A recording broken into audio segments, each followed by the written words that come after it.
அனைத்து நல்லுள்ளங்களுக்கும் வணக்கம். நான் ஆர்கே பேசுகிறேன். வீக்மா சம்மோட நெக்ஸ்ட் சேனல் வழக்கமாக உலக செய்திகள் இன்றைய சிறப்பு செய்திகள். வழக்கமாக நம்ம இங்கே ஈரான் ரஷ்யா இந்த ஏரியாவில் சுற்றிட்டு இருந்த நமக்கு திடீர்னு நாங்கள் மாலி பக்கம் போய் பார்த்தா பயங்கரமான தாக்குதலுங்க. மாலினுடைய தலைநகர் ஒரு 2 குரூப்பு, அல்-கொய்தானுடைய தொடர்புடைய எஃப்எல்ஏ அப்படின்ற ஒரு குரூப்பும் JNIM அப்படின்ற இந்த 2 குரூப்பும் ஒன்றா சேர்ந்து மாலினுடைய அரசாங்கத்தை சுக்குநூறு ஆக்கியிருக்காங்க. தடுமாறிட்டு இருக்கு மாலினுடைய அரசாங்கம். இல்லை, அது இப்போ இராணுவ புரட்சி ஏற்பட்டு இராணுவ கட்டுப்பாட்டில் இருக்குது. பயங்கரமான ஒரு ஹெவி ஃபைட் இருக்குது. ஸோ அதனால் அங்கே போய் பார்த்துட்டு அதுக்கப்புறம் தான் நம்ம மற்ற நிகழ்வுகளை பேச போகிறோம். மற்ற நிகழ்வுகள் எல்லாமே சர்ப்ரைஸாகவே இருக்கட்டும். வாங்க நண்பர்களே, வீடியோக்குள்ளே போகலாம். ஸோ வீடியோக்குள்ளே போகிறதுக்கு முன்பு நீங்கள் நம்ம சேனலை சப்ஸ்கிரைப் பண்ணலாம். சப்ஸ்கிரைப் பண்ணிட்டு வாங்க. மறக்காம பெல் பட்டனை கிளிக் பண்ணி ஆல் ஆப்ஷன்ஸ் கொடுங்க. வீடியோக்குள்ளே போகலாம்.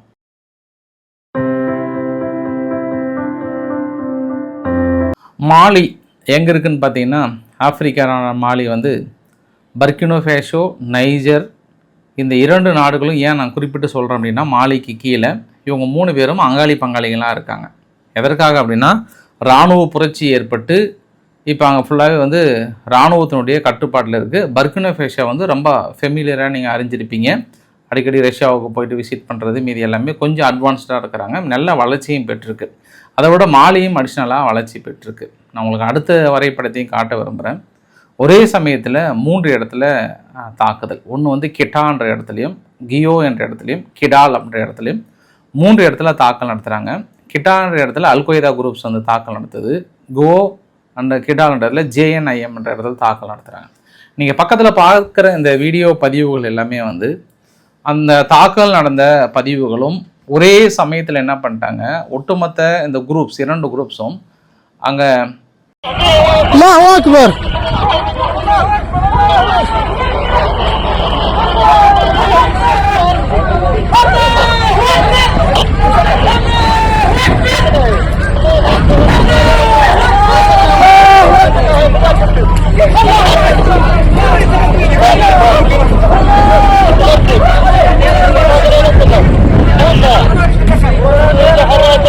மாலினுடைய தலைநகரை சூழ்ந்துட்டு அங்கே டிஃபென்ஸ் மினிஸ்டர் ஒருத்தர் இருக்கிறாரு.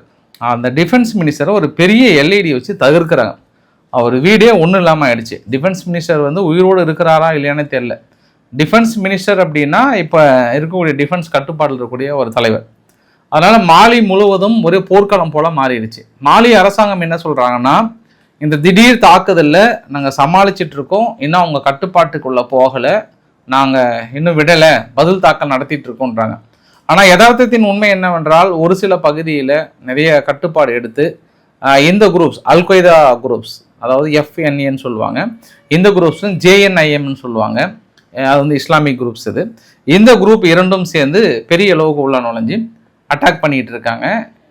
இது இப்போது நிலைமைக்கு பார்த்தோன்னா, இது வந்து ஒரு 3 நாளைக்கு முன்னாடியே ஒரு சின்ன சின்ன அறிகுறிகள் இருந்திருக்கு. இப்போ பர்கினோ ஃபேஷோவும் பக்கத்தில் இருக்கக்கூடிய நைஜரும் வந்து உதவி செய்வாங்களான்றதான் பெரிய ஒரு கேள்விக்குறியாக இருக்கும். கண்டிப்பாக உள்ளே ஓடி வருவாங்க. ஏன்னா இந்த 3 இராணுவமும் என்னன்னா அக்ரிமெண்ட் போட்டிருக்காங்க. ஒருத்தர் தாக்கல் நடத்தும் பட்சத்தில் நம்ம பெரிய அளவுக்கு உதவி செய்யணுன்ற அடிப்படையில் அக்ரிமெண்ட் போட்டிருக்காங்க.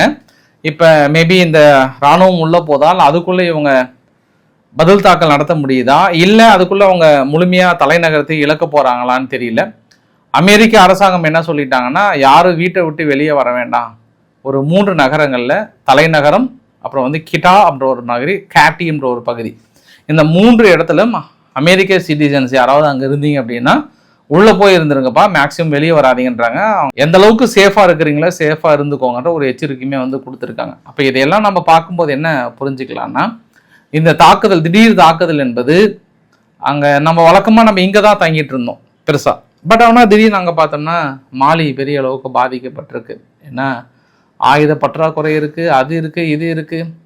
அங்கே டீசல் ஏற்றுமதி பண்ண முடியல, குரூட் ஆயிலோட விலை ஏற்றம், எல்லா நாடுகளும் பாதிக்கப்படுகிறது. ஆப்பிரிக்கா நாடுகள் வந்து அதை விட மோசமாக பாதிக்கப்படுகிறது. அப்படின்னா இவங்க பாதிக்கப்படுற மாதிரி தெரியலையே.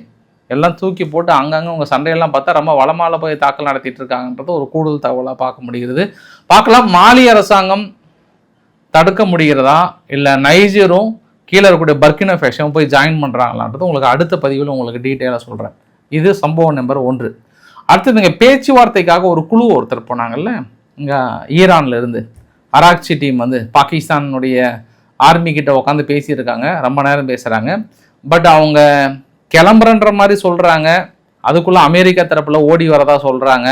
அதனால் 2 தரப்பையும் சந்திக்க வைக்கிறதா பாகிஸ்தான், இல்லை அவங்க சொன்ன விஷயத்தை மட்டும் கன்வே பண்ண போகிறாங்களா அப்படின்றதையும் நம்ம பொறுத்து இருந்து பார்க்கணும். ஏன்னா அங்கே ஜெரால்டு குஷ்னர் அவர்களும் விக்ஸாப் அவர்களும் அங்கேருந்து அவசரமாக கிளம்பி வந்துட்டு இருக்காங்க.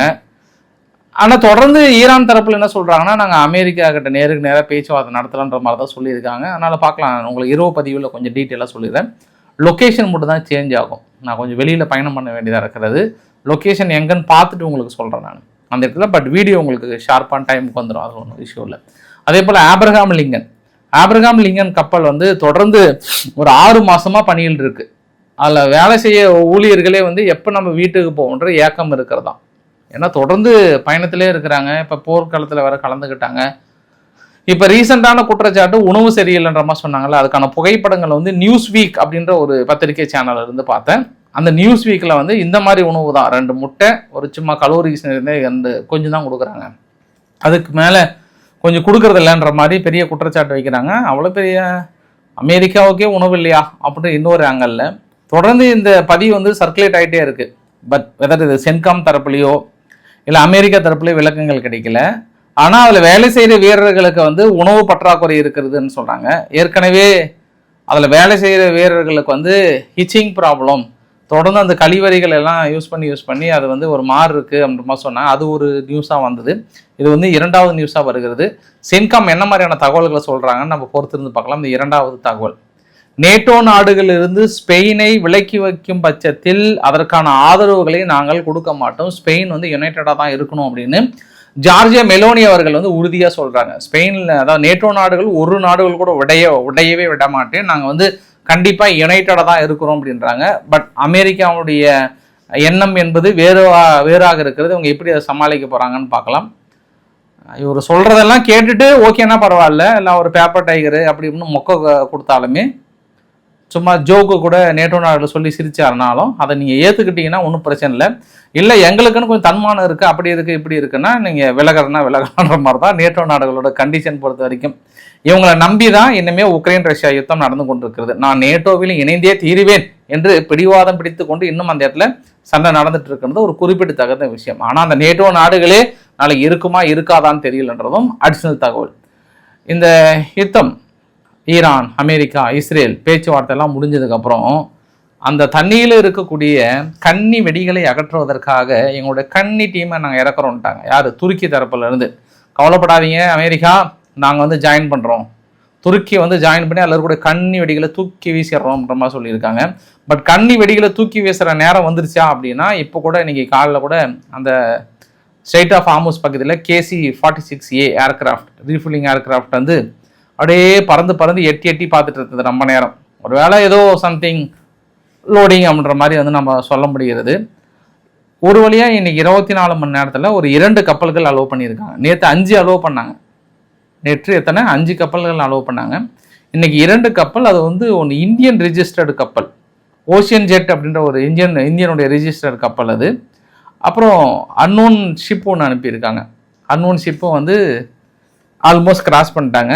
அதில் ஒன்று அவங்க OFACன்னு சொல்லுவாங்க. அது வந்து பொருளாதார தடை விதிக்கப்பட்ட கப்பல், அதாவது இந்தியன் ரிஜிஸ்டர்டு கப்பலாக இருந்தாலுமே அது அமெரிக்காவில் பொருளாதார தடை விதிக்கப்பட்ட கப்பல். அமெரிக்கா பிடிக்கிறாங்களா இல்லை நேரடியாக அனுப்புகிறாங்களான்னு சொல்லிட்டு ஈரான் டெஸ்ட் பண்ணதற்காக அனுப்புகிறாங்களான்னு நம்ம இன்னொரு ஆங்கிலையும் பார்க்க முடிகிறது. இந்த சோமாலியா லேண்ட் இஷ்யூவில் சோமாலியா லேண்ட் அங்கீகரிக்கும் பட்சத்தில் சோமாலியா என்ன சொன்னாங்கன்னா, நாங்கள் கப்பல்களை கடந்து செல்ல விட மாட்டோம்னு சொன்னாங்க இல்லையா. இப்போ என்ன ஆச்சு அப்படின்னா, ஒரு கப்பலை கடத்திட்டாங்க. அந்த கப்பல் பற்றின முழுமையான டீட்டெயில் அடுத்த பதிவில் வரும். ஒரு 45 நாட்டிக்கல் மைல் தொலைவில் சோமாலியா மிலிட்ரி அத்தாரிட்டி என்ன பண்ணியிருக்காங்க, துப்பாக்கி முனையில் ஒரு பெரிய வெசல்ஸை கடத்திட்டு போயிருக்காங்க. அது முழுமையாக நாங்கள் வாட்ச் பண்ணிட்டு இருக்கிறோம் அப்படின்னு சொல்கிறாங்க. ஏற்கனவே சோமாலியா என்ன சொன்னாங்கன்னா, இந்த பேபிலப் மேண்டப் பகுதியில் பெரும்பாலான கப்பல்களை போக விட மாட்டோன்னு சொன்னாங்க. பட் அதுவே சோமாலியானுடைய இராணுவம் அதை வந்து கடத்திட்டு போச்சா, இல்லை அங்கே இருக்கக்கூடிய பெரிய குரூப்பெல்லாம் இருக்குது, ஒரு சில பிரிவினை குரூப்லாம் இருக்குது, அவங்க கடத்திட்டு போனாங்களான்னு தெரியல. பட் இங்கேயும் எஸ்கலேட் ஆச்சுன்னா, பிரச்சனை வேறு மாதிரி வெடிச்சுது அப்படின்னா ரொம்ப மோசமான ஒரு சூழ்நிலைக்கு உள்ளாக்கப்படும். மறுபடியும் குரூட் ஆயிலோட விலை, கேஸோட விலை மிகப்பெரிய அளவுக்கு உயரம் என்பது கூடுதல் தகவல். வழக்கமாக அந்த செங்கடல் பகுதியில் ஒன்று ஹவுதிகளோட பிரச்சனையாக தான் இருக்குன்னு பார்த்தோம்னா, திடீர்னு புதுசாக வந்து தொபுகொடின்னு அங்கே இருக்கக்கூடிய கடல் பகுதியில் குதிச்சிருக்கிறது சோமாலியா. ஆனால் சோமாலியா அப்படி குதிக்கும் பட்சத்தில் பக்கத்தில் இருக்கக்கூடிய எரித்திரியாவை ஏதாவது தாக்கல் நடத்துறதுக்கு வாய்ப்புகள் இருக்குது. அங்கே எரித்திரியான்னு வரும்போது இங்கே துருக்கி வந்து சோமாலியா கிட்ட ஜாயின் பண்ணுறது வாய்ப்பு இருக்குது. அப்படி எரித்திரியா வந்தாங்கன்னா அவங்க எகிப்து உள்ள ஓடி வந்து ஐயா ஜாலின்னு சொல்லிட்டு அவங்களும் இந்த விஷயத்தில் கலந்துக்குவாங்கன்றது ஒரு கூடுதல் தகவல். இதெல்லாம் வருகின்ற காலங்களில் நடக்கிறதா இல்லை இந்த பூமியில் அமைதியாக செல்கிறதா அப்படின்றது பார்க்க முடிகிறது. சோமாலியாவால் இனி அந்த பகுதியில் என்ன நடக்க போகிறது நம்ம பொறுத்து இருந்து பார்க்க வேண்டிய ஒரு தகவல். ஏன் நம்ம லெபனான் கிட்ட அமைதி ஒப்பந்தத்தை ஏற்படுத்த முடியல அப்படின்னு இஸ்ரேல் தரப்புல சொல்றாங்கன்னா, எப்பெல்லாம் நாங்கள் லெபனான் கிட்ட நேரடியாக பேச்சுவார்த்தை நடத்தலாம்னு முயற்சி எடுக்கும் போது அதை ஹெஸ்புல்லா சீர்குலைக்கிறது. ஹெஸ்புல்லா எப்பாடுபட்டாவது இந்த பேச்சுவார்த்தையை நிறுத்த வேண்டும், தடுக்க வேண்டும், முடக்க வேண்டும் என்று முயற்சி செய்து தாக்கல் நடத்தி கொண்டிருக்கிறது. அந்த தாக்குதலுக்காக தான் நாங்கள் பதில் தாக்கல் நிகழ்த்தி கொண்டிருக்கிறோம், நாங்களாம் வாலண்டியர் நடத்தலைன்னு சொல்றாங்க. ஆனால் நிலைமை அப்படி தெரியல, பார்த்தா எனக்கு அகைன்ஸ்டாக தான் தெரியுது. இன்னைக்கு கூட பாருங்க பாஸ், ஒரு ட்ரோன் தாக்குதல், காரில் ஒருத்தர் போனார், ஒரு ட்ரோன் தாக்குதலும், இன்னொரு பகுதியில் ஒரு டவுன் பகுதியில் ஒரு பெரிய தாக்குதல், இரண்டுமே ஹெஸ்புல்லாவுடைய நிலைகளை குறிவைத்து தாக்கல் நடத்துகிறாங்க. எக்ஸ்டென்ஷன் பண்ணாலுமே, அமைதி பேச்சுவார்த்தையை எக்ஸ்டெண்ட் பண்ணாலுமே ஹெஸ்புல்லாவுக்கும் இஸ்ரேலுக்கான தாக்குதல்கள் தொடர்ந்து கொண்டிருக்கிறது. இங்கிருந்து பயணம் பண்ணி நேராக நம்ம ரஷ்யாவுக்கு போயிடலாம். ஏன்னா இன்னைக்கு ரஷ்யானுடைய ஒரு ட்ரோன் ஒரு 660 ட்ரோனுக்கு மேலே வந்திருக்கு. அதில் ஒன்று பாருங்கள், அந்த ரொமானியா பகுதி இருக்கு இல்லைங்களா, அங்கே போயிட்டு திடீர்னு நேராக விழுந்து வெடிச்சிடுச்சு. இப்போ நேட்டோ நாடுகள் மீது தாக்குதலாகவே பார்க்கலாம் நம்ம. இப்போ இது ஆர்டிகிள் 5ஆ 4ஆ 3ஆ 1ஆன்னு தெரியல. நார்மலாகவே ரொமானியாவுக்குள்ளார சும்மா ஒரு பாகம் ஒன்று, உதிரி பாகம் ஒன்று, ட்ரோனோட உதிரி பாகம் வந்து அவங்க எல்லை பகுதியில் விழுந்துருச்சு. ஒரு 5 கிலோமீட்டர் தள்ளி விழுந்தது. அப்பயே நேட்டோ நாடுகள் பயங்கரமாக குதிச்சாங்க. குதித்த குதியில் டிராயர்லாம் கண்டு போச்சு. அப்போ தான் அமெரிக்கா ஓடி வந்து இழுத்து பிடிச்சாங்க, வேண்டாம் கொஞ்சம் பொங்கி கொஞ்சம் அமைதியாக இருந்ததுக்கப்புறம் டிராயர் எடுத்து போட்டாங்க. அந்த அளவுக்கு ரொம்ப டென்ஷனான ஆளுங்க. அதாவது தாக்குதல் நடத்துகிற எண்ணத்தோடு ஏதாவது ஒரு சிறிய கல் அந்த பக்கம் வந்து நேட்டோ நாடுகள் விழுந்தால் கூட அந்த கல் வீசுகிற நாடு கல்லறைக்கு சென்று விடும், சாம்பல் எடுத்து திருநீராக வச்சுட்டு போயிடுவாங்க. அதுதான் நேட்டோ நாடுகளோட கொள்கையே.